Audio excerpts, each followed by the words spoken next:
8/2024 ইংরেজি তারিখে উপজেলা চত্বরের সামনে আমাকে এক ভদ্রলোক ডাকে, ভাই শোনেন। আমি তার ডাকে সাড়া দিয়ে আমি তার কাছে যাই। যাওয়ার সাথে সাথে বলে, ভাই আমাকে চিনেন? বলে, আমি সাংবাদিক মাহবুব সুলতান। সে বলে, ভাই আপনি তো অনেক বড় ব্যবসা করেন, অনেক বাড়ি গাড়ির মালিক।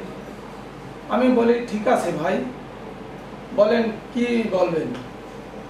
মাহবুব সুলতান সাংবাদিক বলেন, আপনি সরকারি রাস্তার উপর 6 তলা ভবন করেছেন, আমাকে 10 লক্ষ টাকা দিতে হবে। আমি কিছু না বলে তাকে আমি বলি, কেন ভাই? তা না হলে আপনাকে দেখিয়ে দেব। আমার নামে বিভিন্ন কিছু ফেসবুকে অপপ্রচার চালায়, যাহা সম্পূর্ণ মিথ্যা, বানোয়াট, ভিত্তিহীন।